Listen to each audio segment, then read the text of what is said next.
Qauluhu kana Rasulullah sallallahu alaihi wasallam yuhibbu tayammuna fi sya'nihi kullihi fi na'lihi wa tarjulihi hakadha wa qa'a fi ba'dil usuli fi na'lihi. Fi na'lihi itu jadi fa'ilnya waqa'a atau jadi hal ala ifradin na'li. Wa fi ba'dihha na'laihi bi ziyadati ya'i tasniyati wa huma sahihaini ay fi lubisin alaihi atau fi lubisin alihi ay jinsin na'li. Kata-kata perawi Imam Muslim, kan Rasulullah SAW yuhibbu tayammun dan seterusnya itu. Memang di sebagian kitab-kitab asli, kitab Sahih Muslim itu adalah fi na'lihi. Artinya na'linya itu ditunggalkan, dimufradkan, tidak ditasniyahkan. Di sebagian yang lain kitab Muslim itu adalah na'laihi, ada tambahan ya tasniyah. Kedua-duanya yang mufrad atau yang musanna itu sama-sama benarnya. Maksudnya kalau yang na'laihi adalah fi lubisin alaihi, ketika di dalam sedang memakai dua sandal Nabi. Atau kalau na'lihi atau sedang memakai sandal Nabi. Maksud sandal Nabi jinsil na'li, jenisnya sandal. Berarti kalau jenis sandal bisa dua, bisa satu, bisa dua, bisa lebih. Walam yura fi syai'in min nusakhi biladina ghairu hadaini al-wajhaini. Di kitab-kitab salinan kitab Muslim di negeri kami itu kalau Imam Nawawi di Syam sana ialah yang ada hanya dua bacaan itu, dua kerjaan fi na'lihi dan fi na'laihi. Wa dzakara al-Humaydi wal Hafidz Abdul Haqqi fi kitabaihima al-jam'i baina sahihaini fi tana'ulihi bita'in musanatin fawqu submanunin madmumatin. Akan tetapi Imam Humaydi dan Al-Hafidz Abdul Haqqi di kitab beliau berdua, yaitu bernama kitab Jam'i Baina Sahihaini, menggabungkan antara dua kitab sahih, yaitu fi tana'ulihi, bukan fi na'laihi dan bukan fi na'lihi, tetapi fi tana'ulihi, yaitu pakai tak bertitik dua di atasnya, kemudian An-nun wa tasydidil aini, kemudian ainnya tasydid masdarnya. Wa kadza wa fi riwayatil Bukhari wa ghairihi wa kulluhu sahihun. Juga di dua kitab itu termasuk juga di riwayat Imam Bukhari dan selain Imam Bukhari itu tana'ulihi, bukan na'laihi, bukan na'lihi. Ketiganya itu sama-sama benarnya. Wa fi riwayatil Bukhari yuhibbu tayammuna mastata'a fi sya'nihi kullihi wa dzakara al-hadits ila akhirih. Di riwayat Imam Bukhari itu yang ada adalah yuhibbu tayammuna mastata'a fi sya'nihi kullihi. Jadi pakai mastata'a fi sya'nihi kullihi. Kemudian Imam Bukhari menyebutkan hadis lanjutannya. Wa fi qoulihi mastata'a isyaratun ila syiddatil muhafadzati 'ala tayammuni. Dalam kata-kata mastadha'ah oleh rawi itu semampu Rasulullah, kan.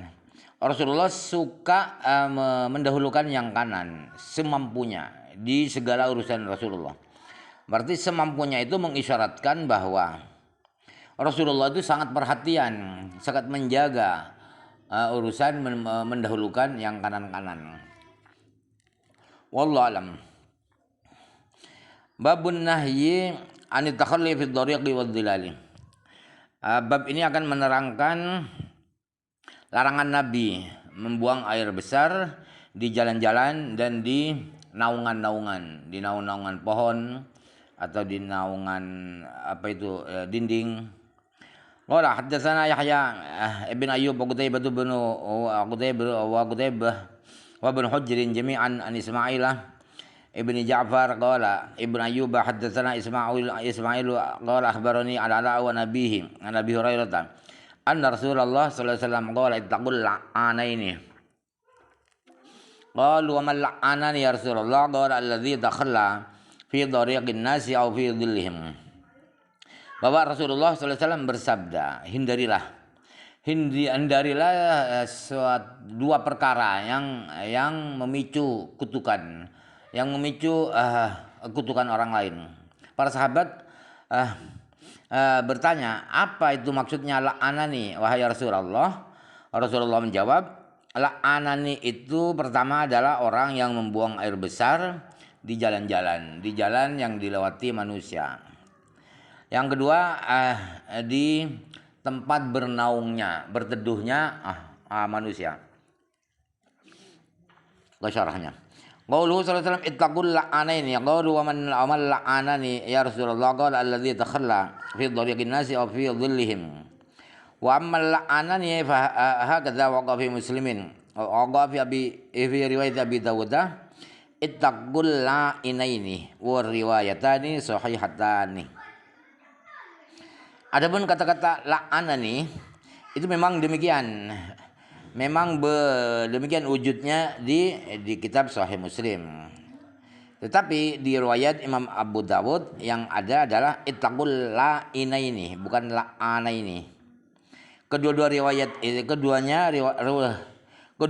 itu sama-sama benarnya. Qala al-Imam Abu Sulaiman al-Khattabi al-muradu bil la'inaini al-amirainil jalibaini al-amraini al-jalibainil la'nah wal hamilaini wal muradu bil la'inaini al-amraini. Tafsir ya, bukan khabar tapi itu hikayatnya la'ana ini. Al-hamilaini an-nasa alaihi wad da'iyaini ilaihi.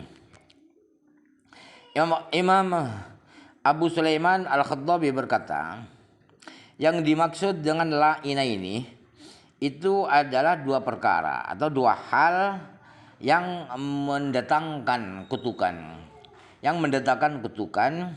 yang mendorong orang lain mengutuk dan mendesak orang lain akan melaknat, mengutuk.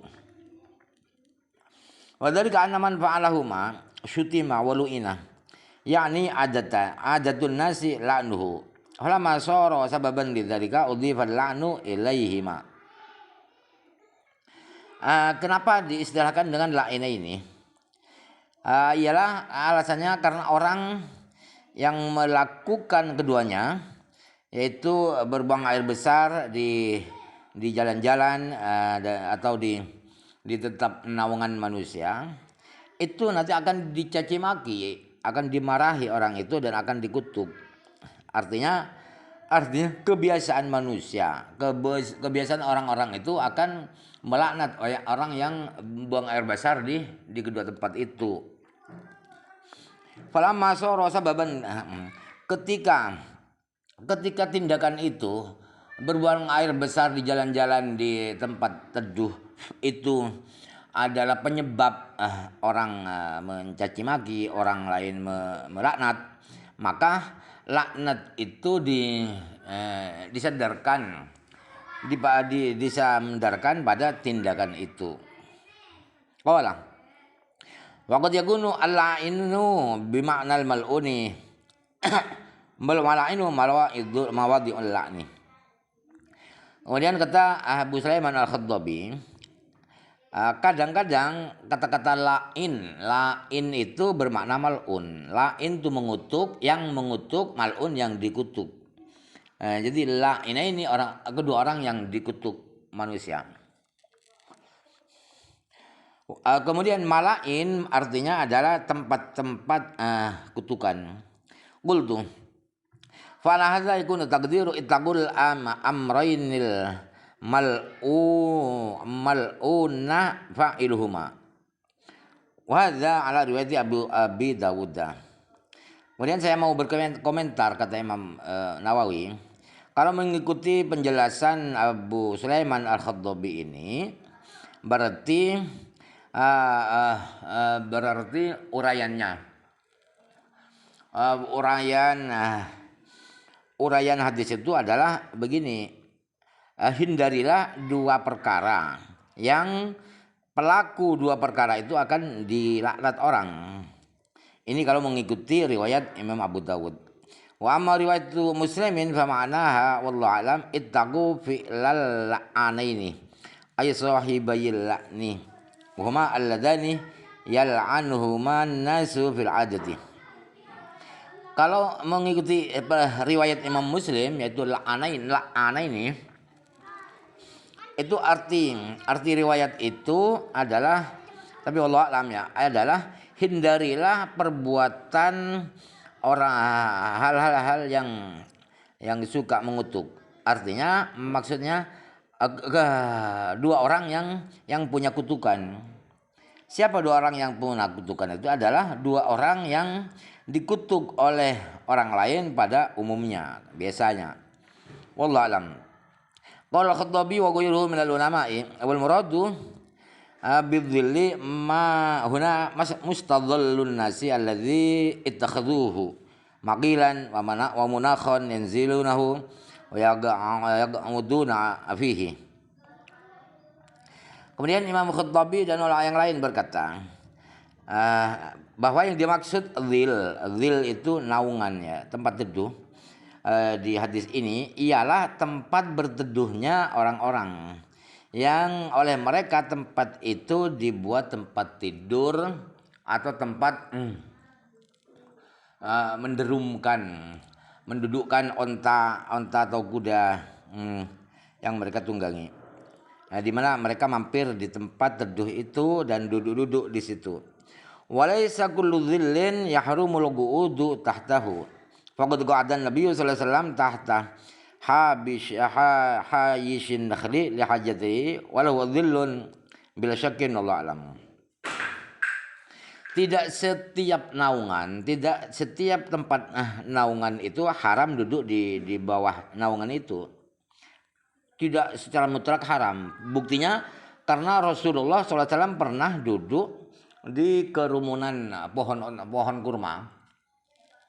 Pohon kurma yang berjajar itu Rasulullah duduk di bawahnya karena Rasulullah memenuhi buang air besarnya. Kemudian di pohon kurma itu ada naungannya, pasti itu bila syakin. Allah alam. Amma qauluhu sallallahu alaihi wasallam alladzi takhalla fi dhariqin nasi fa ma'nahu yatawadu fi mawdi'in yamurru an-nasu wa ma nuhiya anhu bidhilli wad dhariqi lima fihi min idza'il muslimina bitanjisi man yamurru bihi wa nitanihi wa istighdarihi. Kemudian Rasulullah SAW mengatakan alladzi takhalla dan terusnya itu artinya adalah berbuang air besar ya takhalla itu di tempat di mana orang-orang lewat di tempat itu. Kenapa dilarang oleh Rasulullah berbuang air besar di tempat naungan dan di jalan? Karena di tindakan itu mengandung menyakiti, mengganggu orang-orang Islam dengan menajiskan, bisa menajiskan orang yang lewat di situ, bisa baunya dan jijiknya itu.